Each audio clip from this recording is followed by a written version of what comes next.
안녕하십니까. 저는 정보대학 컴퓨터학과의 이희조입니다. 예, 반갑습니다. 오늘 이제 정보법 포럼 두 번째 이제 발표인데요. 주제는 법학자는 정보를 아는가? 약간은 좀 도전적인 그런 제목이 됐습니다. 예, 사실은 이거는 이 명승구 법대 학장님께서 지정을 해주셔서 이거를 하게 됐는데요. 생각하면 할수록 좋은 주제인 것 같습니다. 그래서 여러 가지로 이 포럼의 취지에 맞지 않는 그런 생각을 좀 해봤습니다. 첫 번째 이유는 사실은 저희는 기술을 하지만은 법을 전혀 모릅니다. 그래서 저희는 모르는데 과연 법을 공부하시는 분들은 정보를 얼마나 알고 계신지. 왜냐하면 지금 일상생활에 너무나 많은 부분들이 이 정보기술과 관련된 부분이 있어서 법이나 이런 제도적인 것을 연구하시는데도 분명히 이런 그 기술적인 부분도 어느 정도는 좀 알고 계셔야 되지 않을까 하는 생각도 들게 되었습니다. 두 번째로는 저희 쪽에서 이제 기술 개발을 하다 보니 법하고 이렇게 관련된 부분들이 상당히 많이 이렇게 저희한테 다가오고 있습니다. 예를 들면 어느 기술은 법 때문에 안 된다고 하고, 어떤 부분은 이거는 이 어떤 부분 준수해야 하기 때문에 기술을 이렇게 가야 된다 하는 영향이 상당히 많이 있습니다. 그래서 그런 거를 몇 개 사례를 들어서, 저희는 법을 모르기 때문에 이거 이상하지 않아요? 이렇게 하면은 굉장히 저희는 곤란한 면이 많은데 더 좋은 길이 있지 않을까 싶은 부분들이 있어서 그런 몇 가지 사례를 선정을 해서 오늘 토론을 해봤으면 합니다. 중간중간에라도 이렇게 질문이나 이런 게 있으시면 같이 토론하는 그런 것이 어떨까 싶고요. 저는 2년 전에 IoT 소프트웨어 보안 국제공동연구센터라는 것을 이제 설립을 해서 고려대가 센터가 되고요. 이제 미국에 있는 CMU, 영국의 옥스퍼드, 스위스에 있는 ETH하고 같이 취약점 분석을 해주는 그런 기술을 개발을 하고 있습니다. 그래서 오늘 나올 이야기가 이렇게 약간 관련이 있어서 그 센터에 대해서 간략하게 좀 소개를 먼저 하고 진행을 하겠습니다.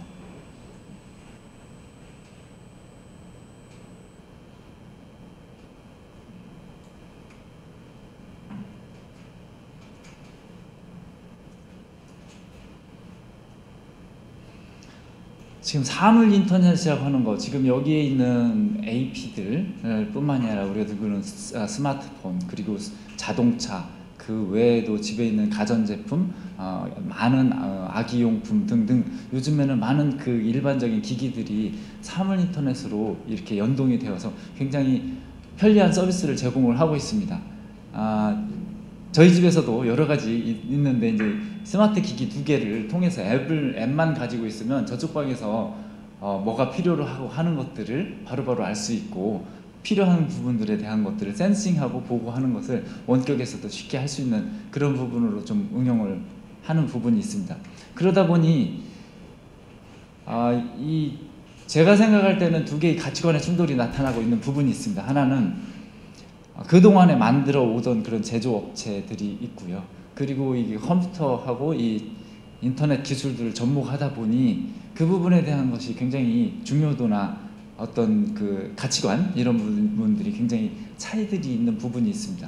그래서 사물 인터넷은 우리 생활에서 굉장히 밀접한 부분이 있어가지고, 예를 들면 인형 하나가 지금 인터넷으로 연동을 해서 챗봇과 연동이 되면 아이가 집에서 여러 가지 인형과 대화를 할 수가 있는 그런 반면, 누군가는 그 과정에서 원격에서도 집에서 무슨 일이 일어났는지를 엿들을 수 있는 그런 상황까지 됩니다. 그래서 이거는 보안에 관련된 어떤 문제가 발생한다고 하면은 인형의 어떤 가치를 훼손하는 것이 아니고 우리 일상적인 생활에 큰 피해를 유발할 수 있는 부분까지도 나타나고 있어서, 그만큼 중요도가 보안에 관련된 부분이 커지고 있지만은 그거를 고려해서 개발을 하거나 하는 부분들이 많지 않습니다. 그래서 여기저기 전 세계적으로 흩어져 있는 그런 기술들을 한 곳에 모아서 쉽게 쓸 수 있도록 한다면 굉장히 유용하지 않을까 해서 이제 국제공동 연구를 시작을 했고요. 그러다 보니 이제 각 나라에서 관련돼서 취약점, 즉 소프트웨어에 어떤 약점들이 있는 거를 자동으로 찾는 기술들을 최근에 보안 쪽에서는 굉장히 핫한 기술입니다. 그동안에는 해커들이 골방에서 몇 날 며칠 이렇게 막 입력 넣어보다가 이상한 행동하네? 이거 취약점 아닌가? 해서 하나를 찾아내면 전 세계의 그 소프트웨어를 이용해서 공격을 할 수가 있었거든요. 근데 방어하려고 하다 보니 너무 힘듭니다. 방어는 취약점들을 다 알아서 막아줘야지 되고, 한 번 시도가 해서라도 뚫리면 안 되기 때문에 그만큼 어려운 면이 있습니다.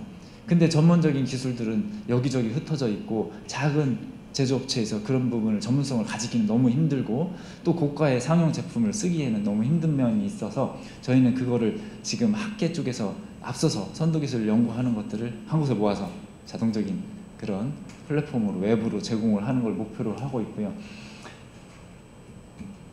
저희의 그 특징 중에 하나는 이렇게 팀이 있습니다. 그러니까 이 어떤 부분은 소스 코드라고 하는 설계도, 소위 말해서 그런 거를 분석을 하는 부분이 있고, 또 하나는 실행 파일이라고 하는 이 지금 우리 스마트폰에 들어있는 그런 코드를 분석하는 부분이 있고, 또 하나는 실행 중에 있는 서비스를 이제 분석하는 부분들로 나누어져 있는데, UI UX를 연구하는 팀이 있습니다. 그러니까 보안에 관련된 기술에 관련된 전문성이 없어도 이런 취약점을 분석을 할 수 있도록 하기 위해서 그런 팀이 이제 UI나 인터랙션에 관련된 연구를 해서 적용을 하고 있습니다.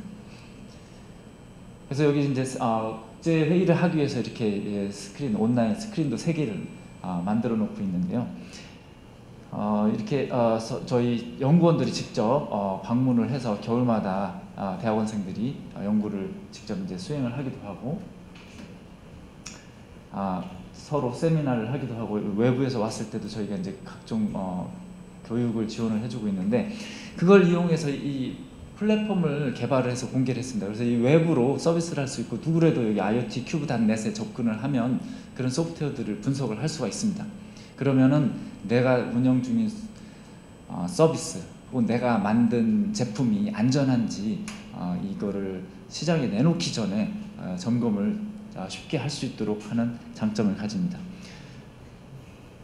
그래서 이거는 이제 기술적으로도 굉장히 인정을 받아서 이제 보안에 관련된 탑 컨퍼런스인 S&P라는 데서 올 5월에 발표를 해서 굉장히 많은 어텐션을 받았고요.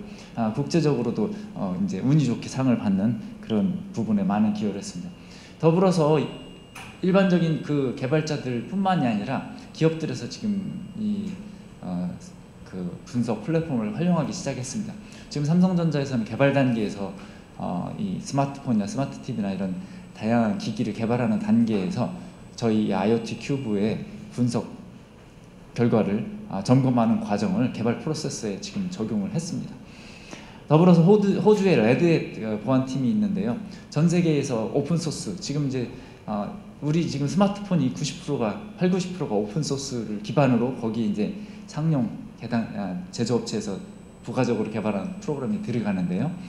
그 부분에 대해서 오픈소스의 취약점이 나오면 레드햇이라고 하는 이 회사에서 코디네이션을 해주고 있습니다. 그래서 가장 먼저 오픈소스의 취약점이 거기에 보고가 되게 됩니다.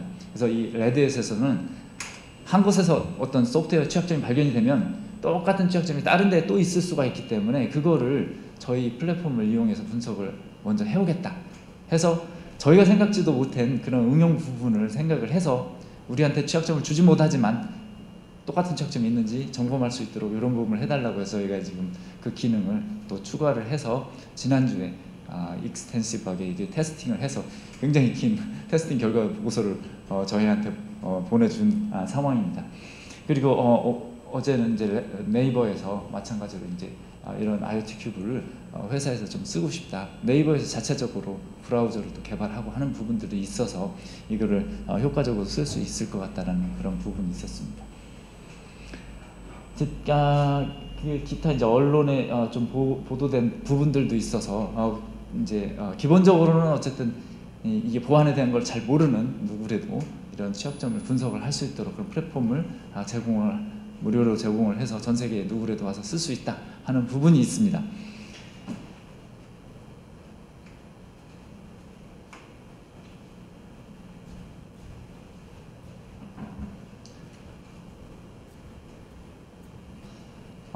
그럼 이제 다시 본론으로 들어가겠습니다.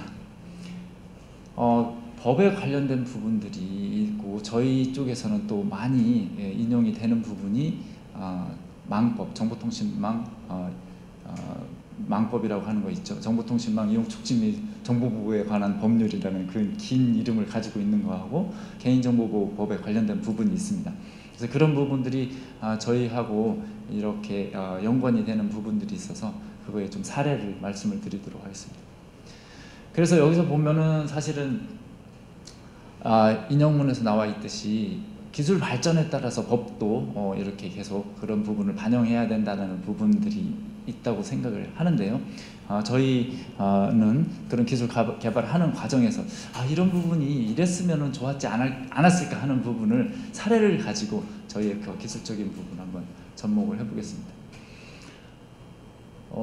망법에서 금지된 부분이 바로 이 48조 1항입니다.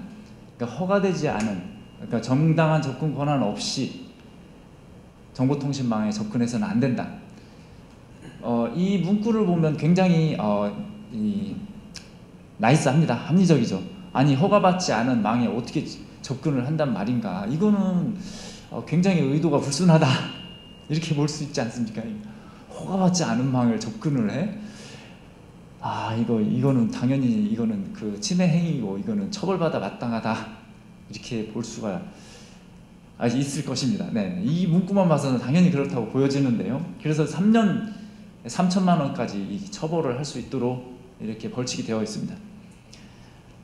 그러면 이제 몇 가지 사례를 보겠습니다. 이 첫 번째로는 모든 시스템에 들어가 있는 기본 명령어가 있습니다. ping이라고 하는 명령어가 있습니다.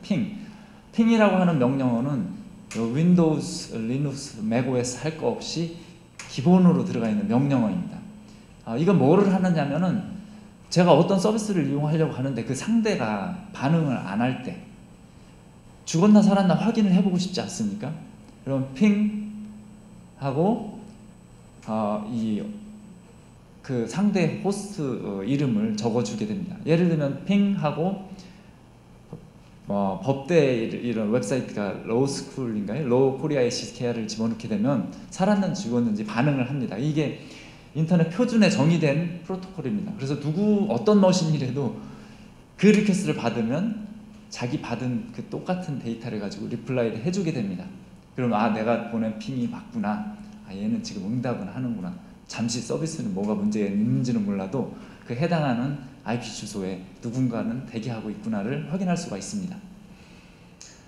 그러면 이것은 과연 망법 48조 1항을 침해하는 건가요? 왜냐면은 접근 권한이 이게 허가받지 않고 지금 법학전문대학 웹사이트를 누군가 전 세계에 어디 있는 누군가가 확인을 해보는 거지 않습니까? 정보통신망에 접근을 한 거 아닌가요? 48조 그 취지는 망에 들어가는 것을 얘기하는 거거든요, 사실상. 이것도 지금 사실은 이제 패킷이 갔다가 오고 뭔가 정보를 가지고 왔습니다. 거기 가가지고. 근데 지금 망에 들어간 그라고 할 수 있나요? 사실상 그 조항이 망에 들어간 걸 갖고 하는 거거든요. 좋습니다. 그래서 이 망에 들어간 게 무엇이냐 이게 이제 관점입니다. 정보통신망이라는 개념 자체가 또 굉장히 논란이 많습니다. 맞습니다. 예, 그것이 바로 이제 제가 주장하고 싶은 그런 문제점입니다. 이런 건 있어요. 내 컴퓨터가 켜졌는지 안 켜졌는지를 남들이 알게끔 하는 것조차도 난 싫다. 왜냐면 핑이라는 게 그 컴퓨터 켜져 있냐 없냐를 체크할 수 있거든요. 그렇다면 만약에 우리 로봇 배제 필름처럼 그런 건 적용하면 안 되나요? 지금 금방 말씀하신 것처럼 핑이라는 게 너 지금 작동하냐라는 그렇지 물어 확인하는 거 아닌가요? 그러면 로봇 배제들처럼 너 그럼 물어보지 말라고 딱 편말 내려듯이 하시는 그거는 가능합니다. 지금도 이제 네트워크단에서 예를 들면 고려대학교는 핑 리퀘스트를 불허한다 하고 이 앞단에서 고려대학교 앞단에서 정책을 펼치면 하는데요. 기본적으로는 차단을 하지 않는 이상은 지금 다 동작을 하고 있습니다. 저희 모든 머신은 다 기본적으로 그렇게 동작을 하도록 되어 있습니다. 그래서 망에서 차단을 할 수는 있어도 기본적으로 다 동작을 하고 있는 상황입니다. 지금 우리 이준수 말씀하신 거는 접근의 정의와 범위가 어디까지냐의 그 질문이죠. 접근이라는 지금 이재 교수 말씀하신 건 뭔가 들어와서 거기에 어떤 문서를 허가되지 않은 문서를 가져간다는 그런 걸 말씀하시는데 접근의 의미가 사실 핑으로 접근하는 것은 가져가는 거는 그 조항이 1항이 가져가는 관계 없어요. 일단 무조건 들어간 거 갖고 이미 게임이 끝나는 거예요. 아 그렇죠. 자 그래서 자 일단은 이게 전 세계에 지금 이게 다 쓰고 있는 거고 인터넷 표준으로 모든 컴퓨터에 이미 들어가 있는 기능입니다. 그래서 이거는 일단은 통해 가지고 얻을 수 있는 정보는 얼마나 응답 속도가 빠른지 그리고 대기가 돼 있는지 등등인데.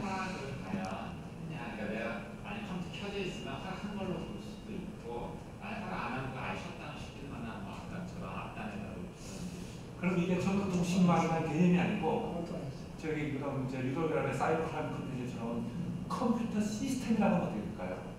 그래서 예를 들면 조항에 망에 들어간 게 아니라 시스템에 들어간 거면은 예를 들면 말씀하신 것이 대안이 될 수도 있다고 보여지긴 하는데요. 그 시스템 컴퓨터에 직접 접근을 한 경우에는 이렇게 안 된다 이렇게 정의를 할 수도 있습니다만.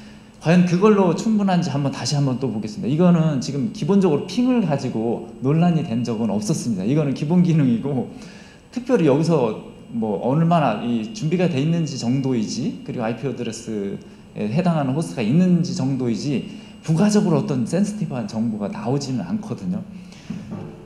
두 번째 이 사례를 보겠습니다. nmap이라고 하는 툴이 있습니다. nmap.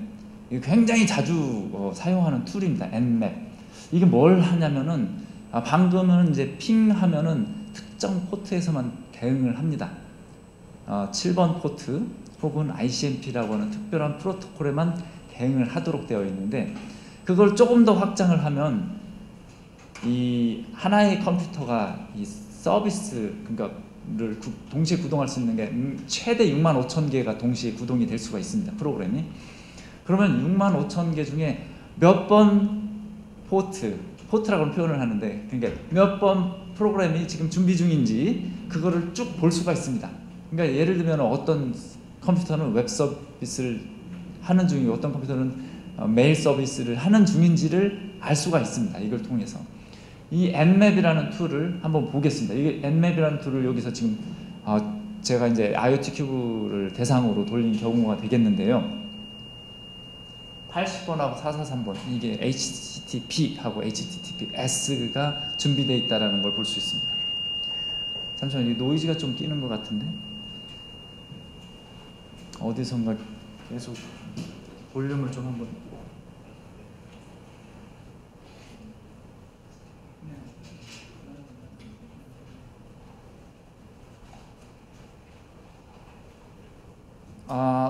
이게 조금 이제 예를 들어서 이거는 굳이 저기는 아니더라도 한번 같이 보겠습니다. 이건 제 컴퓨터에 있는 기본적인 커맨드입니다.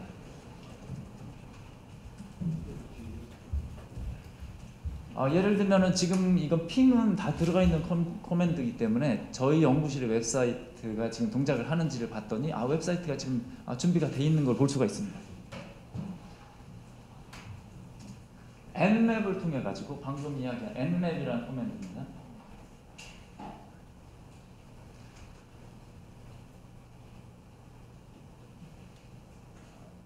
그러면 여기 지금 저희 연구실 컴퓨터는 지금 2개의 포트가 열려 있다라는 걸 알 수가 있고 웹 서비스를 제공 중이다라는 걸 알 수가 있습니다. 여기에다가 이제 부가적으로는 그러니까 해당되는 컴퓨터가 준비가 돼 있는지 그다음에 해당되는 컴퓨터가 무슨 운영 체제를 쓰고 있는지 어떤 서비스가 구동 중이고 어떤 서비스의 경우에 따라서는 특정 버전을 쓰고 있는지 등등을 확인해 볼 수가 있습니다. 더 넓게는 이렇게 IP 레인지를 줄 수가 있습니다. 그러면 고려대학교를 주면 고려대학교의 전체의 컴퓨터가 몇 대가 준비가 되어 있고 어떤 서비스들이 구동 중인지를 알 수가 있습니다. 그래서 이게 이제 네트워크 맵을 구성하는 프로그램이라고 하는 건데 과연 그러면 이거는 합법일까요? 48조 1항에 의하면 지금 이건 어떤 다른 우리가 보통 망에 들어가기 위해서는 보통 아이가 패스워드처럼 이렇게 접근을 통제하는 법적으로 규제 좋지 않은 보조장이 있는데 보통 그렇게 넣어서 이제 들어가는 거거든요.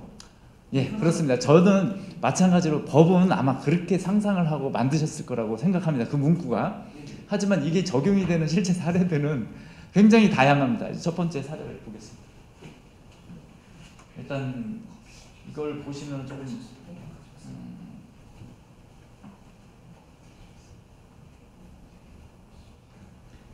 우선 이 영상을 한번 보겠습니다. 이 영상에 나오는 딱 그 첫 번째 이 상황이 이 Nmap이라는 프로그램을 이용해서 하는 과정인데, 이게 매트릭스 영화거든요. 매트릭스 영화에서 뭘 하는 거냐면 전 그 도시에 있는 전력망을 뚫고 들어가서 전기를 다 꺼버리는 그 상황을 이제 보여주고 있는데 거기 딱 앞장면에 트리니티가 하는 것이 Nmap을 통해 가지고 전력망 서버에 접근하는 과정이 있습니다. 한번 보겠습니다.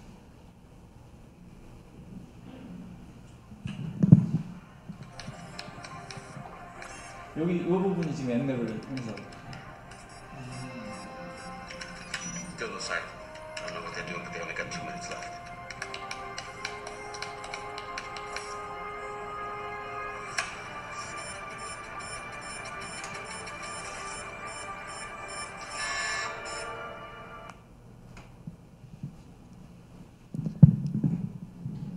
이 매트릭스에서 Nmap이 이용이 되는 영상을 사용함으로써 Nmap이 또 굉장히 유명해진 케이스 중에 하나가 되겠습니다. 이랬을 때 이 Nmap이라고 하는 이런 부분을 저희는 이제 통괄해서 포트 스캐닝이라고 하거든요. 포트 스캐닝.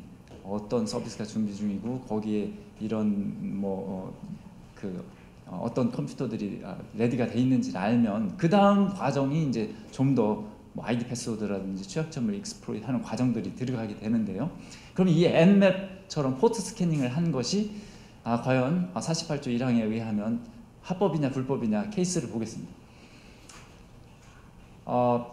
첫 번째 케이스는요, 저희는 이 핀란드하고 같은 방식으로 이거를 불법이라고 정의되는 부분이 있어요. 왜냐하면 허가받지 않고 망에 접근을 한 거고 거기에 관련된 정보를 취득을 했습니다. 그래서 핀란드 같은 경우는 17세 해커가 은행망을 스캐닝을 했습니다. 스캐닝을 한 걸 가지고 실제 이게 처벌을 받은 경우가 있거든요. 근데 이제 실제 거기에 성공적으로 들어간 건 아니지만 스캐닝을 하는 과정에서 정보를 빼내려고 하고 그거는 충분히 공격으로 볼 수 있다 하는 부분이 있었고요. 독일하고 영국에서는 접근만 한다고 불법은 아니고 이 악성, 그러니까 소위 말해서 해킹 툴, 여기는 네트워크 점검 툴이라고 볼 수도 있는데 해킹 툴, 해킹만을 목표로 한 해킹 툴이나 악성 행위일 때는 불법으로 정의가 되어 있습니다. 그러니까 여기는 어떻게 보면 의도를 보는 부분이 있죠.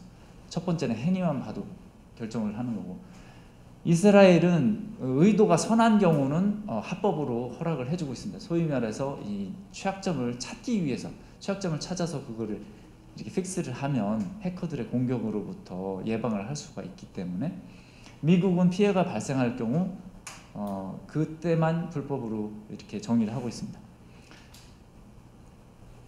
그래서 포트 스캐닝은 이런 범죄가 아니다 이런 걸 티셔츠나 이런 걸 차에 스티커를 붙이고 다니는 부분까지도 있는데, 그래서 이거를 보면은 이제 저희 관점에서 보면 이거는 행위만 있으면 일단은 망을 침입한 걸로 해석이 될 소지가 있기 때문에 이 부분은 어떻게 보면 불법으로 간주가 될 수도 있다 하는 걸로 해석이 될 수가 있다고 보여지고요.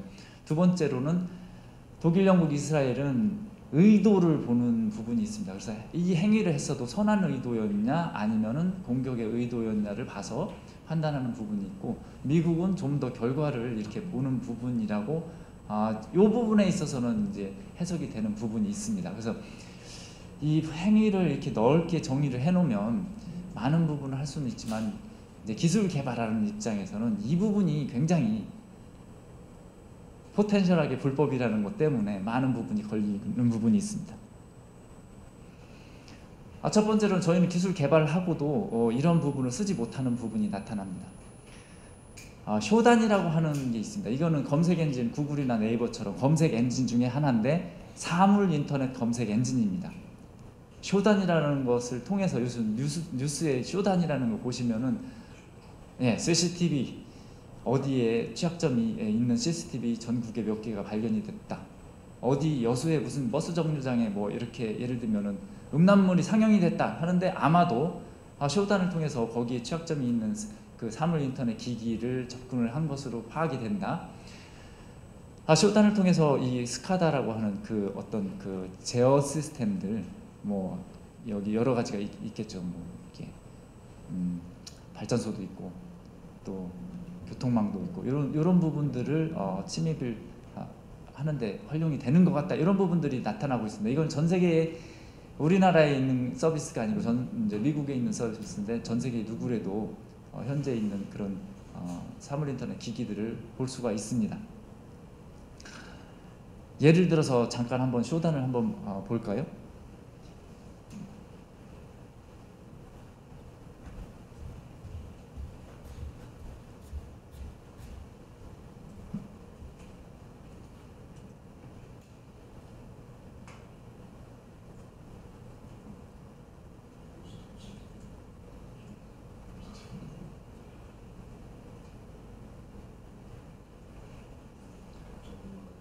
여기 예를 들면 그 서울에 있는 웹캠, IP 카메라라고 하는 거 있죠. 그게 몇 개나 있는지가 바로 나옵니다. 또 고려대학교에는 라우터가 몇 개가 있는지가 바로 나옵니다. 또 어떤 특정한 예를 들면 아파치 웹서버가 고려대학교 몇 개 있지? 이런 것들이 다 나옵니다. 자, 한번 보겠습니다.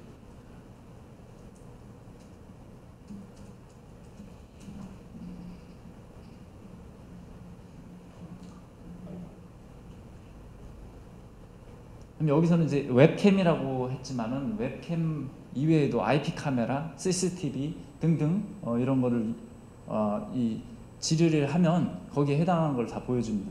여기 서울에서 지금 웹캠이라는 키워드로 잡힌 디바이스가 155개가 나오고 있습니다. 그럼 웹캠은 웹카메라는 인터넷에 연결되는 거지만 CCTV는 보통 연결이 안 되지 않습니까? CCTV도 인터넷 기반으로 CCTV를 한번 쳐볼까요? CCTV는 이게 인터넷에 연결되기 때문에 잡히는 거 아닌가요? 인터넷에 연결되는데요. 그럼 CCTV가 뭐고 웹캠이 뭐고 여기에 또 특정한 키워드들을 넣을 수가 있어요. 그러면 그 키워드에 매칭이 된 디바이스를 그냥 보여주는 겁니다. 한번 예를 들어서 CCTV 여기를 country를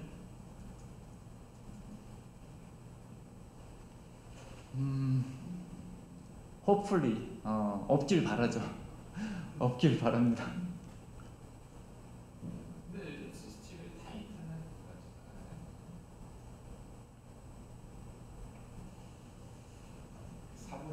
지금 465개가 나왔습니다. 465개. 그러니까 이렇게 되면 우리 그 개인정보 보호법상에 되면 CCTV하고 웹카메라가 별도로 정의되는 경우가 있거든요. 이게 인터넷 연결되면 이거는 CCTV라기보다는 웹카메라에 가깝습니다. 예, 그거는 이제 맞습니다. 이거는 이제 뭐 소위 말해서 뭐 숙박업이냐 임대업이냐를 가지고 수건 가지고 정의를 하듯이 그건 좋습니다. 좋은데요. 그 부분은 좋은데 문제는 뭐냐면 왜 이 CCTV가 도대체 인터넷에서 이렇게 우리나라에 있는 CCTV가 465개가 잡혀서 올라오느냐 하는 부분은 인터넷과 연동이 된 부분들이 있습니다. 그러니까 많은 부분은 전용망에서 이 분리가 돼 있다고 생각을 하지만 또 인터넷과 연동이 되는 경우들이 있고 구간들이 있고 하기 때문에 이게 올라오고 있습니다. 그러면 이거는 합법인가요? 불법인가요? 이거를 하면은 여기 CCTV 요거 있잖아요. 요거 클릭하면 바로 그 CCTV로 연결돼요. 한번 해보시죠. 이게 ID 패스워드가 없는 경우 지금 IP 어드레스가 나온다는 얘기는 인터넷에 연결됐다는 걸 의미하는 거 아닙니까? 그렇죠. 지금 여기는 어느 위치에 있는 CCTV고 무슨 서비스가 돌아가는지 보여주는데 KT가 지금 한다는 거고요. 네, 여기 아이스가 KT고 지금 방금 전에는 직접 그 서비스로 연결은 안 됐는데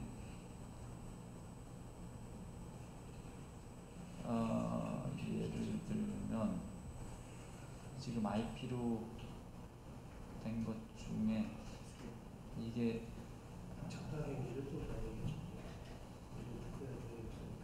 근데 이제 저희 학생들 중에 이제 에어비앤비 같은 모델로 방을 쉐어해주는 그런 서비스 런치했거든요. 근데 이제 창업 프로그램으로 했는데 애들이 관광경찰에 걸린 거야. 왜냐면 그 숙박업이 돼가지고 위생법 뭐 이런 게 있잖아요. 그래가지고 학생이니까 이제 어떻게 해서 후반 조치를 해서 왔는데 그래서 이제 변호사를 해가지고 한 게 뭐냐면 수감하고 칫솔 이걸 제공 안 하면 임대업이에요. 그걸 해본 숙박업이다. 그거 하는 숙박업이에요. 지금 이거는 이제 한 가지 예인데요. 지금 이제 이거는 특정한 웹캠입니다. 웹캠으로 본 부분인데 그 지금 요거를 모니터링하고 있는 웹캠을 지금 누구라도 전 세계에서 볼 수가 있는 그런 상황을 보여주고 있거든요. 지금 이 그림은 지금 웹캠 뭘 보여주는 건가요? 이게 이제 방금 전에 찾아진 특정한 웹캠이 지금 자기가 모니터링하고 있는 상황을 전 세계 누구도 같이 볼 수가 있는 상황이. 그러니까 웹캠 아니 지금 웹캠이 뭘 모니터링하고 있다는 건가요?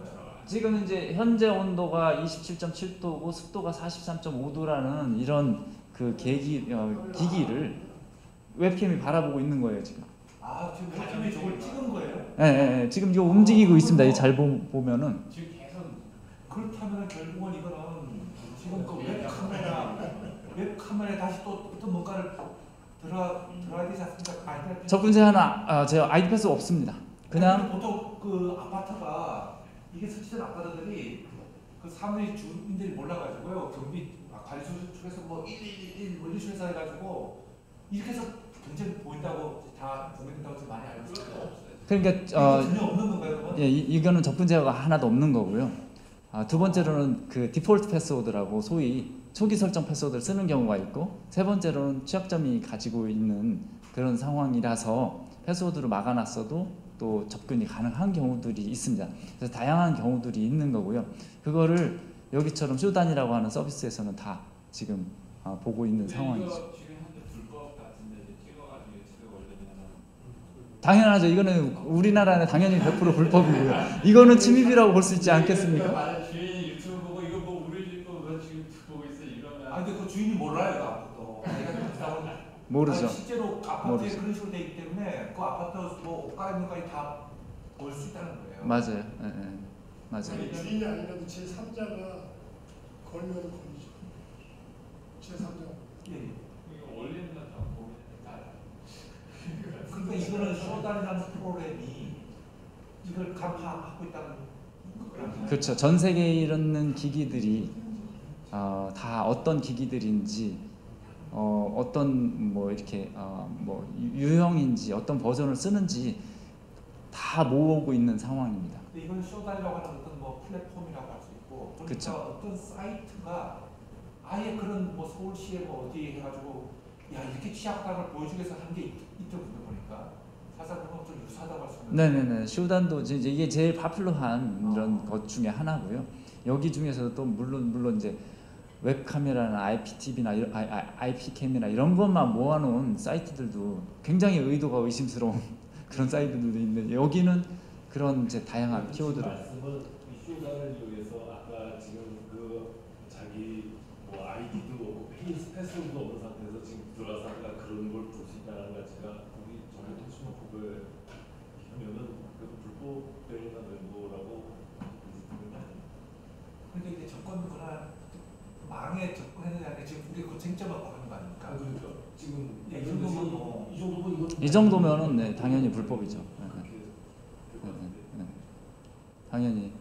근데 여기서 뭐 이게 그렇게 하기 위해서 만든 건 아닐 것 같고 그렇죠. 이렇게 해서 어떤 장점을 자, 그래서 이제 좋은 질문을 하셨습니다. 그래서 한국에서도 이거 뭔 상황이 발생했냐면 우리는 어떤 취약한 시스템, 우리는 어떤 시스템들이 주변에 있는지 우리는 모릅니다. 근데 전 세계 다른 누구나 쇼단을 이용하는 사용자, 특히 쇼단에 이렇게 관리하는 사람들 이쪽은 우리가 어떤 취약점을 가지고 있는지를 다 알고 있어요. 그러니까 우리는 불법인데 우리 스스로 점검을 못하고 다른 전 세계 누구라도 우리의 취약점은 또 알 수 있는 그런 상황이 돼버린 거죠. 왜냐하면 다른 나라에서는 피해를 준 건 아니거든요. 그러니까 이건 합법으로 운영이 되고 있고 우리는 유사한 어떤 취약점 기술을 이용을 해서 우리 시스템들 점검하고 그거를 문제를 해결해 나가는 그런 과정들을 하지 못합니다. 그래서 여기 인터넷진흥원에서 한국형 쇼단을 개발했다고 하는 것이 있습니다. 한국형 쇼단을 개발하는데 여기에서도 기술은 굉장히 좋은 기술, 고속 서치해서 정확한 시스템을 판별하는 기술을 개발을 했지만 현재로서는 개발 중이지만 이거를 공개적인 서비스로 운영을 하는 것은 굉장히 곤란한 상황에 있는 거죠. 그래서 앞으로 IoT가 되면 냉장고에 그러니까 모든 거죠. 다 들어오고 모든 게 다 볼 수 있다는 거 아니에요? 그렇죠. 사람들이 관심도 없으면 뭐 우리 집에서 뭘 먹었는지 다 알 수 있게 되는 냉장고에 뭘 넣을까 다 이게 지금 말씀하신 이런 것들이 그 전자적 제어 관리 시스템이라고 말할 수 있을까요? 전자적 제어 관리, 제어는 조금 아닐 수는 있는 것 같아요. 이게 제어는 기계를 이렇게 뭔가 작동시키는 그런 시스템을 말합니다. 제어라고 볼 수도 있어요. 아 그런가요, 이것도? 제어라고 볼 수도 있어요. 아니 그런 제어가 그런 협의의 제어가 저런 데 들어가서 저거를 볼 수 있게 하는 것 자체를 제어를 볼 수 있어요. 왜 그러냐면은 지금은 우리 망법에는 정보통신망을 얘기하잖아요.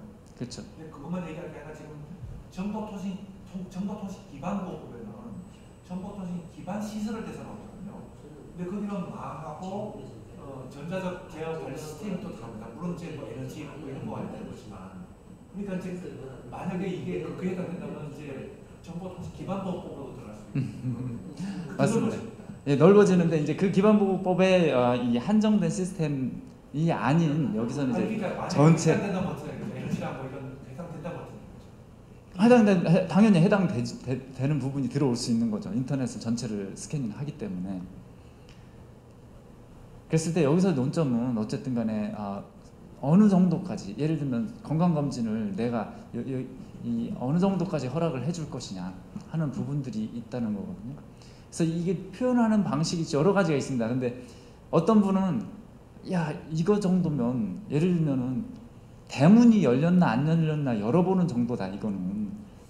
이거는 굉장히 이거 의심스럽다 하는 분도 있고, 또 한 면에서 보면은요 이게 대문이 하나가 아니에요. 이 컴퓨터에 65,000개의 대문이 있고 지금 1초에 수많은 사람들이 수천 명 수만 명이 왔다 갔다 하는 상황이거든요.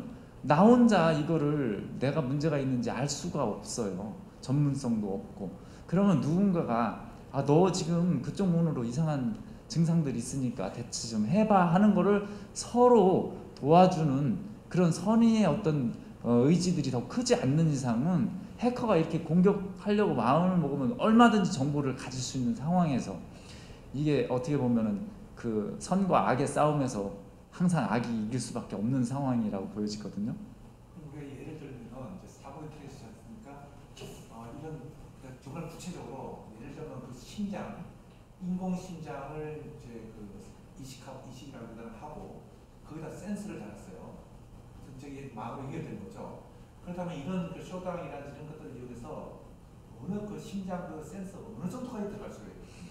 자, 지금은 이제 사물 인터넷이라고 하는 것이 이렇게 이제 현재 이게 약간 이제 네트워크에 관련된 부분이 들어가는데요.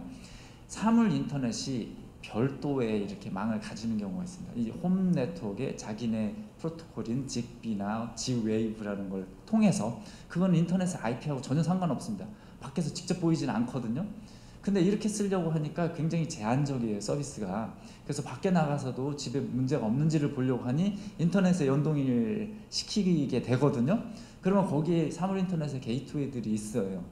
그러면 그 게이트웨이는 당연히 이런 그 취약점 스캐닝하는 과정에서 드러나게 되는 거고, 여기서처럼 아까 게이트웨이에 들어갈 수가 있다는 걸 알게 되면 그 다음부터는 다음 단계에 있는 사물 인터넷 기기들을 제어할 수가 있게 되는 거죠. 그렇기 때문에 방금 말씀하신 건 의료의 예인데요. 당연히 의료기기들도 연동이 되게 된다면 접근이 가능한 거죠. 그러니까 그 사람이 어떤 심장 센서라면 위험 있다는 것도 다 알게 되고. 그렇죠. 그러니까 이제 이것은 이제 법 쪽에서는 고민을 하게 되는 거죠. 지금 말씀하셨던 선의 결과 이게 어떻게 악용될지 모르니까 고민이.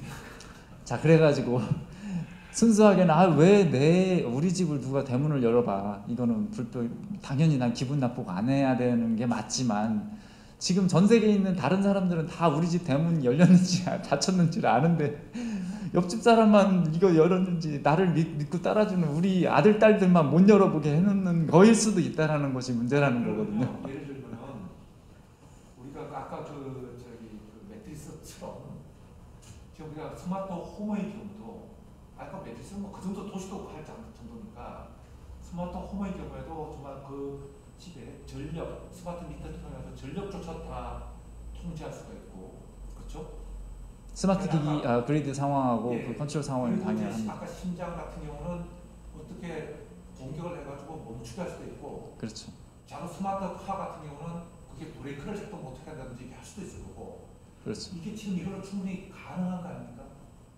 맞습니다. 이제 그렇게보다는 이제 멈추게 하거나 브레이크 잡는 것 같은 경우 아직까지는 그걸 안 가스도 틀지 않게 끌 수는 있어요.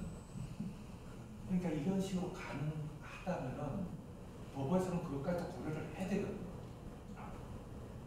그래서 그게 안 일어나야 되잖아요. 내 자동차가 열심히 고속도로 달리고 있는데 누군가 원격에서 갑자기 브레이크를 하거나 제어 안 되게 하면 브레이크 안 들게 하면 안 되지 않습니까? 그 안 되게 한다는 것이 망법에 접근 이거 스캐닝을 안 되게 해야 돼. 이건 불법이야. 해서 될 부분이 아니라는 것이 문제입니다. 그렇게 해서 될 것 같으면은 너무나 간단한 문제인데 그러니까 테스트조차도 그 시큐리티 테스트조차도 못하게 하는 겁니다. 그러니까 건강검진도 못합니다. 저희 개발 단계에서 좋은 기술 만들어도 다른 데서 와서 이렇게 서로 쓰고 정보 공유를 하려고 해도 많은 부분이 걸려 있습니다. 정보. 네. 이제 형법을 전공을 하는데요. 48조 1항하고 1, 2, 3항이 있는데 벌칙을 보니까 1항하고 3항이 동일하게 5년 이상이고 2항이 마이너스 6건 7년이더라고요. 그러니까 1항 같은 경우는 침입하기만 하면 5년 이상, 5년 이하가 네. 3년. 네. 일으켜도 또 5년 이하. 맞습니다. 이게 네. 불법으로 보면 정도에 따라서. 이해하지가 않거든요. 네네네. 법을 좀 잘못 만들긴 한 건데 네. 이게 이제 어떤 관점이냐면 이게 위험 우리가 소위 말하는 이제 위험형법이라고 얘기하거든요. 망하고 연결된 정보 망에 침입하거나 하게 되면 굉장한 위험이 이제 발생할 수 있기 때문에 미리 사전에 차단을 해가지고 형법을 투입하는 거예요. 그래서 예비 행위 자체도 본범처럼 지금 이렇게 하는 거여서 대표적으로 문제가 있는 규정을 지적을 받는 거죠.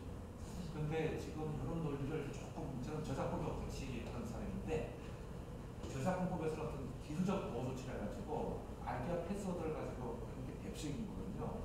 근데 거기에 대한 예외로 뭐가 있냐면 시큐리티 테스팅이 들어가 있어요. 예외로.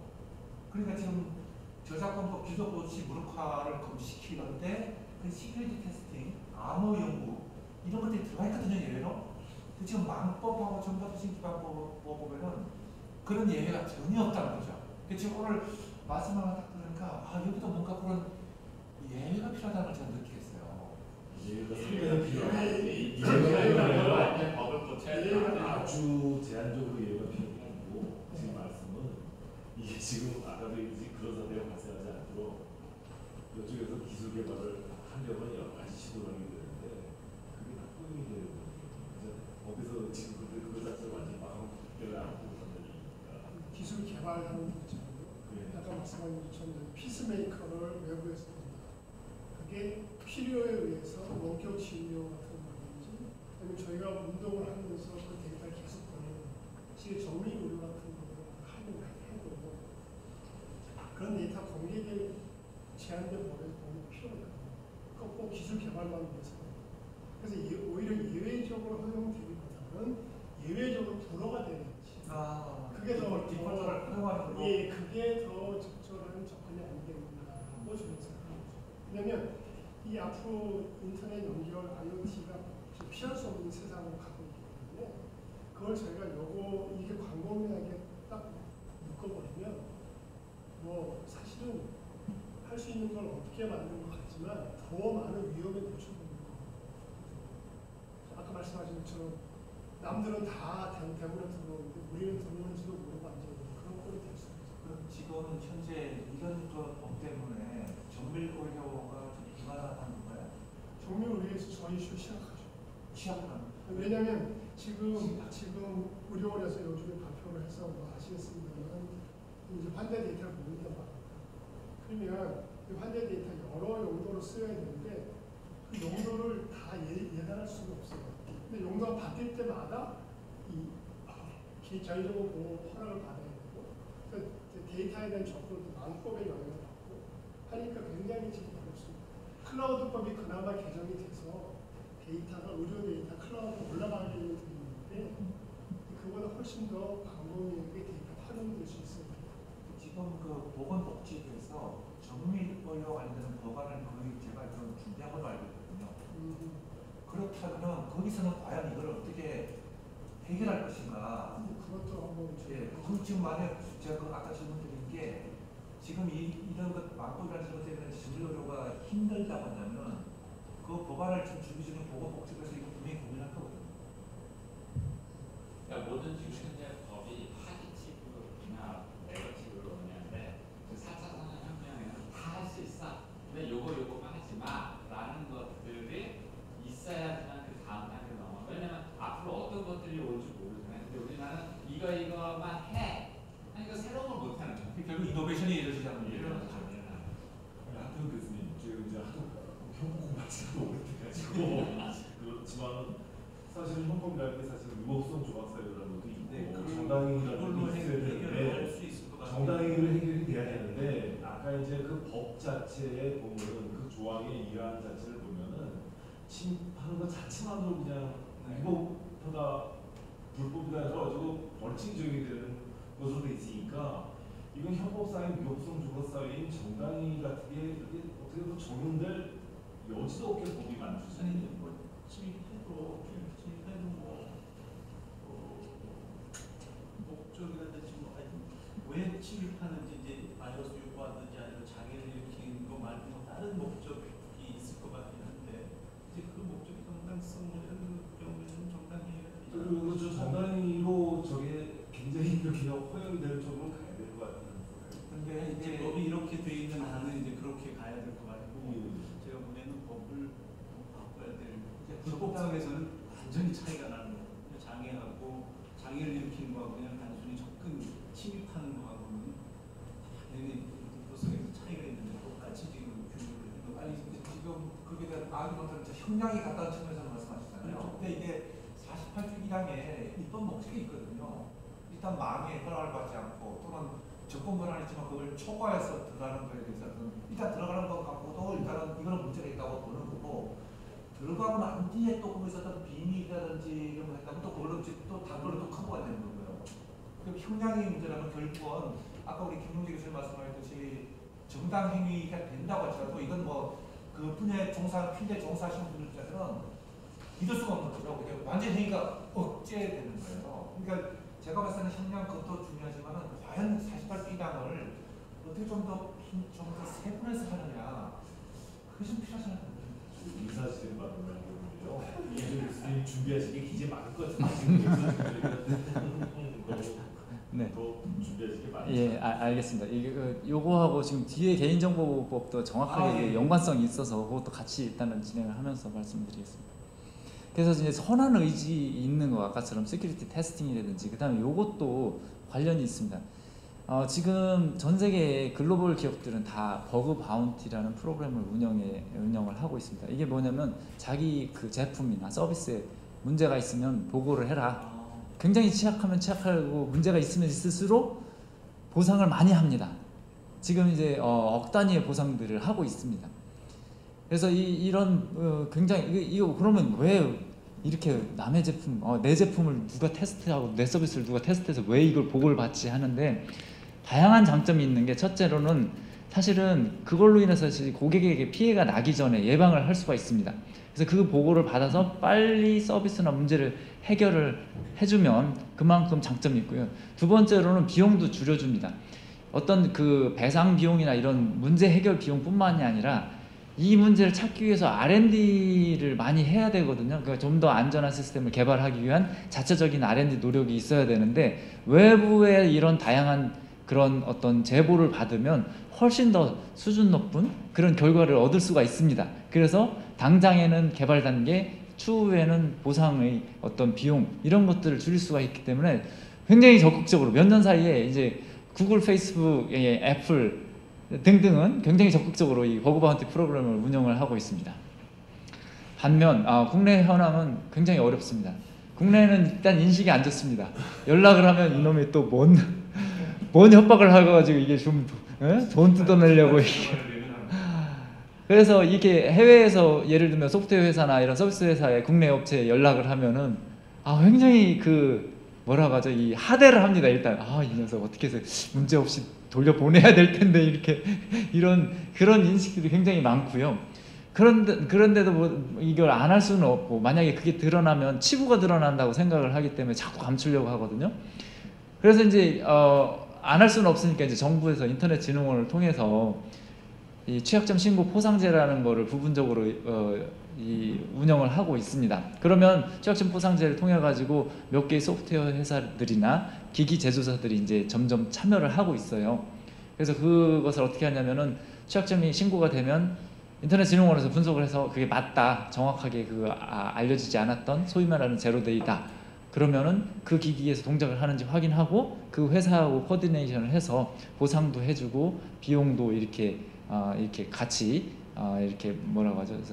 그 회사에서는 이득을 얻은 만큼 또 보전을 하도록 하고 있습니다. 그런데 이게 굉장히 제약적입니다. 일단은 소위 말해서 그 망법을 넘어서는 특히 웹 서비스나 이런 쪽은 일단 커버를 못합니다. 독립된 소프트웨어, 독립된 제품, 그래서 내 제품을 내가 테스트해서 나온 취약점 보고하는 쪽은 그나마 운영 중인데, 소위 말해서 망법을 넘어서서 외부로 서비스되는 건 이게 남의 서비스를 가서 이렇게 해봐야 되잖아요. 그러면 분명히 허락받지 않은 부분들을 접근을 해보고 확인해야 되기 때문에 취약점 신고하는 사람이 법을 어기는 것을 허락을 할 수가 없기 때문에 그 부분은 제외가 됩니다. 또 한 가지는 굉장히 여기에서 그 보상 측면에서 모티베이션이 굉장히 급격하게 줄어들고 있습니다. 여기 500만 원까지 보상을 해준다고 하지만 주로 30만 원에서 300만 원 사이에 결정이 됩니다. 30만 원에서 300만 원 사이인데요. 그거를 약간 삐딱한 마음을 가지고 소위 말해서 이 음지에서 팔면 100배의 보상을 더 받습니다. 음지에서는 그것만 사러 다니는 사람들이 굉장히 많습니다. 적극적으로 팔려고도 하고, 한번 거래를 뜨면 계속해서 연락도 오고, 그렇기 때문에 이게 정상적인 기업으로 가느냐, 음지로 가느냐, 음지로 가면 이제 해커들이 공격을 하는데, 악성 코드를 만드는데, 또는 뭐 경우에 따라서는 정부에서 이렇게 정보 수집용으로 활용이 되고 있어서 각국에서도 정부에서도 적극적으로 먼저 알려지지 않은 취약점을 확보하기 위해서 엄청난 돈을 투자를 하고 있습니다. 근데 우리가 발견한 취약점조차도 우리 내부로 흡수를 하기에 굉장히 어려운 면이 있습니다. 물론 저는 그게 다 법 때문이라고 생각을 하지는 않지만, 법도 일조를 하고 있는 것이 이 문화적인 것이 거기에 배경에 깔렸다고 생각을 합니다.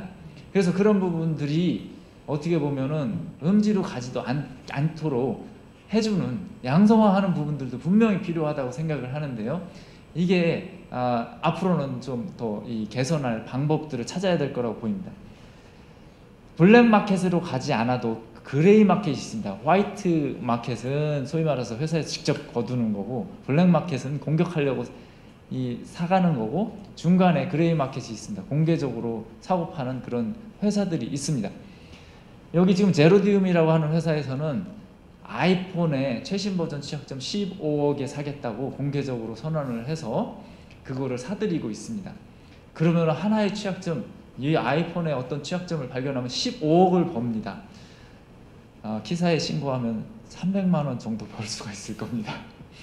그러면 과연 물론 이제 선한 의지를 가지고 우리가 다 이렇게 좋은 쪽으로 써야 되겠지만, 이게 과연 어느 쪽으로 어떤 정보가 팔려갈지는 알 수가 없는 상황입니다. 그래서 그런 부분들도 한번 좀 생각을 해야 되지 않을까 싶습니다. 다음은 이제 개인정보보호법에 관련된 겁니다. 개인정보보호법, 지금 물론 우리의 프라이빗한 정보들, 우리 개인 정보들이 이렇게 외부로 이렇게 불법적으로 돌아다니거나 한다는 건 굉장히 큰 문제가 아닐 수가 없습니다. 하지만 4차 산업혁명의 가장 큰 핵심은 데이터를 누가 가지고 있느냐 하는 부분일 겁니다. 그래서 그 데이터를 통해서 암을 치료하기 전에 어떤 약이 맞는지도 미리 알 수가 있어서 잘못된 약을 투입함으로써 급격히 건강이 나빠지는 것도 막을 수가 있고, 또 어떤 병이 걸릴 가능성이 있고 어떤 병이 현재 의심이 되는지를 통해서 예방을 할 수도 있고, 다양한 우리 건강을 지키기도 하고, 또 필요에 따라서 필요한 서비스, 내가 어느 상황에서 어떤 서비스가 필요한지 그걸 내가 찾기 위해서 힘을 들이지 않아도 유용한 서비스를 받을 수 있는 다양한 장점이 있습니다. 근데 현재로서는 조금 그 데이터를 이렇게 공유를 하거나 학술적인 목표로 쓰는데 어려움이 있는 부분을 좀 말씀을 드리고 싶습니다. 물론 개인정보보호법에 보면은 18조 2항이죠. 18조 2항에는 예외 조항을 두고 있습니다. 동의를 받지 않아도 되는 부분들, 예를 들면 뭐 이런 부분들이 있습니다. 그건 뭐냐면은 특정 개인을 알아볼 수 없는 형태로 가공을 하면 쓸 수 있습니다. 알아볼 수 없는 형태로. 그럼 알아볼 수 없는 형태, 이게 뭐 개인정보를 제외한 데이터는 학술적인 용도나 이런 선한 의지로 쓸 수가 있습니다. 굉장히 좋은 부분이 최근에 추가가 됐습니다. 그러면은 어떻게 없앨 것이냐를 잠깐 보겠습니다. 이거는 지난번 포럼에서 이대희 교수님께서 잘 설명을 해주셨는데, 저희는 이제 기술적인 관점에서 좀 살펴보겠습니다. 개인정보라는 것은 개인을 특정할 수 있는 정보이고요. 이걸 비식별 조치를 통해서 개인정보를 삭제할 수가 있습니다. 비식별 조치라는 것은 식별할 수 있는 요소를 삭제하거나 대체하는 행위를 말하고요.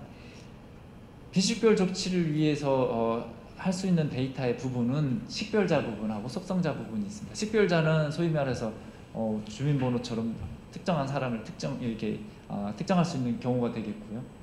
속성자로는 개인을 특정하지는 못하지만 이런 속성들이 모아지면 누군가를 특정할 수 있으면 이게 속성자가 될 수가 있습니다. 여기 가이드라인에 이제 나와 있는 예제들인데요. 여기 왼쪽에 식별자들이 쭉 있습니다. 이건 히파 미국의 규정에 나와 있는 식별자를 참고해서 만든 부분이 되겠고요. 속성자 부분들이 쭉 있습니다. 여기에서 예를 들면은 뭐 성별이라든지 어디에 사는 지역이라든지 또 세금을 얼마를 냈느냐, 뭐 키가 얼마냐 등등이 있을 수가 있죠. 그래서 예를 들면은 여기 있는 예를 들어서 이 법학관에 5층에 계신 분 중에 키가 180이다 하면 누군가를 딱 한 분을 특정할 수 있으면 그것도 이제 특정할 수 있는 개인 정보가 되어질 수가 있습니다. 그래서 이런 정보들만 없애면 공유를 하면 됩니다. 그럼 이런 정보들을 어떻게 없애고 어느 정도 없앨 수 있는지에 대한 것을 보려고 하는 겁니다. 첫 번째, 식별자, 개인 식별자, 소위 말해서 10몇 개의 식별자를 없애는 것은 간단합니다. 혹은 전에 말씀해 주신 것처럼 익명화나 또 가명화를 통해 가지고 대체를 할 수가 있습니다. 그런데 속성자 부분을 한번 보겠습니다. 속성자 부분, 미국에서 그 속성자들을 이 3개만 조합을 해도, 예를 들어서 우편번호, 성별, 생일 이 3개만 조합을 해도 87%의 인구가 누군지를 알 수가 있다는 것이 이제 조사가 되었습니다. 그 얘기는 뭐냐면 이 속성자의 조합을 통해서는 특정 개인을 이렇게 알아낼 수가 있기 때문에 이 속성자를 없애야 되는데, 속성자를 다 없애버리면 좋죠. 이 속성자라는 건 다 없앨 수가 없는 거죠. 여기 이제 있는 데이터들에서 그 속성자들은 분명히 가치가 있는 부분이 있기 때문에 그거를 또 활용해야 되는 부분이 있습니다. 그래서 이제 K-어너니미티처럼 특정인을 지칭하는 게 아니라 이 정도 그룹으로 나타나게 하는 그런 프라이버시 프로텍션 기법들을 이제 이야기를 하고, 그렇게 변환을 하면 좋다 하고 있습니다. 그런데 과연 그게 어느 정도 현실성이 있는지 잠깐 보겠습니다. 두 번째로는 추론이 가능한 부분이 많습니다. 이건 뭐냐면 이 속성자 3개는 특정인을, 그러니까 개인을 지칭할 수 있다 하지만 경우에 따라서는 이게 아니라 다른 정보를 통해서 또 다른 그 속성을 유추해낼 수가 있습니다. 얼마 전에 그 아버지가 이 소송을 냈습니다. 타겟을 대상으로 소송을 냈는데 매일 딸한테 이렇게 이 임신 아이템 그리고 아이에 관련된 아이템을 계속 홍보물을 보내오는 겁니다. 근데 우리 그 젊은 딸아이는 아직 지금 임신할 단계도 아니고 한데 계속 이것을 보내오고 있어요. 그래서 이럴 수가 있냐, 도대체 어린 딸아이를 임신을 지금 장려를 하는 거냐 해서 소송을 걸었는데, 나중에 보니 아버지는 모르는데 타겟은 딸이 임신한 걸 알고 있었어요. 그래서 이게 봤더니 진짜로 임신을 한 거예요. 딸아이가 아버지한테 아직 얘기를 못했던 거고.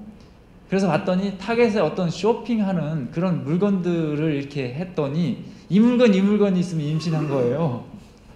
그래서 거기 나온 게 뭐냐면 비타민 주문하고 임신복 주문한 사람은 임신한 거라는 거거든요.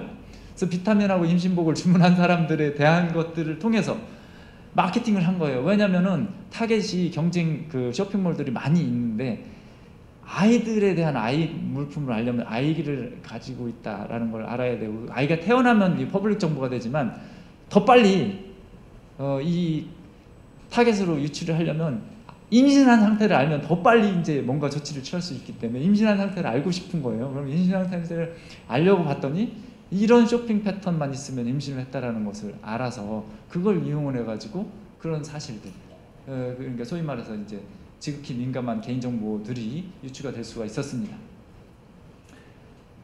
그 다음에는 총계 처리를 하면 안전하다 하는 부분이 또 거기에 예시로 나와 있습니다. 가이드라인에.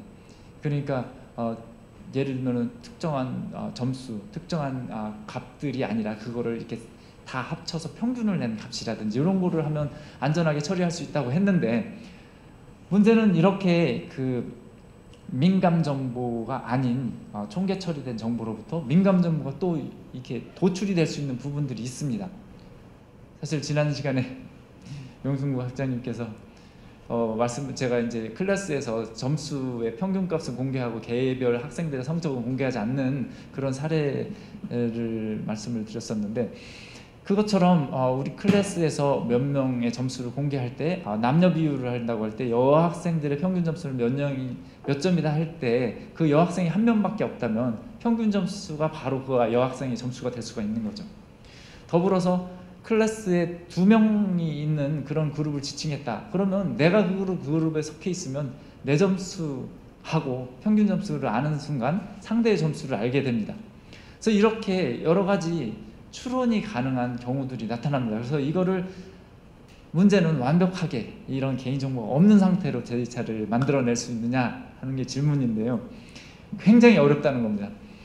세 번째로는 이 소위 말해서 그 컴퓨터 데이터 마이닝, 지금 알파고가 바둑을 이기는, 바둑 최고의 고수를 이기는 경우처럼 다양한 기술들이 나오고 있습니다. 그래서 이런 그 소위 말해서 컴퓨터 기술을 이용을 하면 더 많은 의미 있는 결과들을 도출을 할 수가 있게 됩니다. 그래서 이 영화의 예에서도 있었지만 어떤 특정인 그 넷플릭스에서 공개된 자료를 가지고 바로 다음에 이렇게 개인 누구누구의 그 영화의 패턴인지 개인정보를 없앴지만 그걸 다 복구한 그런 결과들이 보고가 됐었던 것처럼 여기에서도 지금 그 이야기를 하고 있습니다. 누군가를 이렇게 구분을 할 수 있는 그런 데이터만 있다면 그걸 통해서는 분명히 재식별이 가능해진다 하는 이야기를 하고 있습니다. 이 얘기는 뭐냐면 기술적으로 앞서 말한 법에서 정의한 이런 개인을 특정할 수만 없으면 공개하셔도 돼요. 너무 좋습니다만 그거를 이렇게 없애는 것은 기술적으로 굉장히 어렵다는 것입니다. 굉장히 어렵다 보니 이 데이터를 줘야 되는 사람은 머뭇거리고 받아야 되는 사람은 애가 타지만 주려고 하는 사람은 너무나 많은 공을 들여야 되고 어디까지 하면 안전한 건지를 알 수 없기 때문에 이거를 사실 머뭇거릴 수밖에 없는 상황입니다. 이게 이 정도 일이고 이 정도 책임이면 내가 커버할 수 있는 부분이기 때문에 퍼블릭 어떤 이걸 위해서 내가 공헌을 한다라는 걸 판단을 할 수가 있겠지만 지금 상황에서는 그 부분을 판단하기 너무너무 어려운 부분이 있습니다. 이거는 이제 현장에 있는 사람들이 몇 가지 이제 의견을 줬던 사례들을 같이 이제 여기다 나열을 해봤습니다. 그래서 18조 2항 굉장히 좋다. 이 정도 가공을 하면 데이터를 공유할 수 있다고 했지만 여전히 11조 1항에 있는 그런 부분 때문에 부담에 있어서 현장에서는 실제 이런 것들이 자료 공유 이런 거 쉽지 않다. 그 다음에 개인을 식별할 수 있는 것은 기술이 발전하면서 점점 많아지기 때문에 이런 것들 보호 조치하는 것들 쉽지 않은 일이다 하는 이야기를 하고 있고요. 그 다음에 이거 또 하나는 이제 이 개인정보를 처리해야 되는 것은 개발자나 운영자인데 이거에 대한 것을 개발자나 운영자의 개인정보법이라든지 뭐가 개인정보인지 그 자체에 대한 전문성은 없기 때문에 도움을 받아야 된다. 그러면 예를 들면은 좀 규모가 되는 회사 같으면 개인정보 전문 담당자가 있겠죠. 그럼 개인정보 담당자하고 같이 일을 해야 되는 상황들이 발생을 합니다. 그럼 일을 하면 되지. 근데 이제 일을 하는 것이 문제가 아니라 이게 그만큼의 어떤 뭔가의 정보를 가공을 하거나 보호 조치를 하기 위해서는 많은 노력이 필요하다는 것입니다. 그래서 기술적인 부분 플러스 법적인 해석 능력이 필요로 되는데 법적인 해석 능력은 이렇게 기술을 하시는 분들은 굉장히 좀 어려움을 겪고 있다 하는 부분이 되겠습니다. 그 다음에는 이제 약간 좀 자주 섞인 문제인데요. 이미 우리 개인정보, 주민등록번호 이런 등등등은 다 털려서 지금 털린 횟수를 다 합치고 털린 개수를 다 합치면 우리 정보는 지금 다 이렇게 떠돌아다니고 있는데 도대체 뭘 보호하겠다고 그걸 보호 조치를 한다고 제한을 두는 바람에 다양한 좋은 기술을 개발해서 산업을 일으킬 수 있는 기회를 다 외국에 뺏기고 있냐 이런 자존심 섞인 이제 목소리들도 좀 있었습니다. 그리고 또 하나는 이제 어찌 보면 4차 산업혁명에 우리 좋은 기술이 그리고 이제 새로운 서비스가 이렇게 한국에서 나오기 위해서는 이런 부분을 많이 공유해야 되고 공유를 하는 부분 중에서도 데이터를 사고 팔 수 있는 정도까지 이런 공개된 그런 부분들이 있어야 된다. 그런 걸 좀 인커리지가 돼야 되지 않냐 하는 부분이 있었습니다. 그래서 이건 이제 마지막 장표가 되겠습니다. 첫 장에서 말씀을 드렸듯이 기술이 발전함에 따라서 법에서 반영을 하는 것이 이제 기본적으로 이제 많이 공유를 하고 있는 부분입니다만 부분적으로는 기술 개발할 때 이 법 때문에 오히려 기술이 발전하면 법에 적용해야 되는데 기술 발전을 해나가는데 법 때문에 묶여 있는 부분들이 있다라는 것을 좀 사례를 말씀을 드리고 싶고요. 그리고 지금은 많은 경우 보안과 관련된 법들은 사실은 그 회사들이 면책 조항으로 많이 활용이 되고 있습니다. 이 정도만 하면 법에서 이야기한 부분을 다 지켰기 때문에 우리는 더 이상의 보안에 관련된 기술을 새로운 기술을 도입하거나 더 투자를 할 필요는 없다. 소위 말해서 누구도 얼마나 이런 내가 중요한 정보가 있으니 이거를 보호조치하기 위해서 최상의 기술이 무엇인지 이런 쪽보다는 최소한의 보호조치 그리고 어떤 부분을 하면은 법에 책임이 없는지를 더 많은 포커스가 가해지고 있습니다. 그래서 컴플라이언스가 많이 있지만 사실은 그보다 더 중요한 건 최신의 공격 트렌드를 빨리 파악해서 회사가 가지고 있는 조직이 가지고 있는 가장 중요한 자산을 지키는 데 더 집중을 해야 되는데 요 정도만 법에서 우리한테는 면책을 주기 때문에 요 정도는 해야 된다는 쪽으로 너무 많이 집중이 되어 있습니다. 물론 그 정도도 안 하면은 그동안에 그 정도도 안 했기 때문에 그것도 해야 됩니다만 앞으로는 그것만 해서는 굉장히 좀 어려운 상황이지 않을까 싶습니다. 그래서 어떻게 보면은 앞서도 몇 번 토론이 있었지만은 그것들을 면책이 아니라 최대 한도로 노력을 스스로 해서 최적의 솔루션을 찾을 수 있도록 그런 부분들이 필요하지 않을까 싶고요. 그래서 그 기업에서도 그거를 이제 할 수 있는 건 다 할 수 있도록 하되 피해가 발생하거나 어떤 문제가 있을 때는 그거를 그 스스로 책임을 그만큼 질 수 있도록 하는 그런 부분에 대한 법제도적인 뒷받침이 있으면 좋지 않을까 생각을 해봤습니다.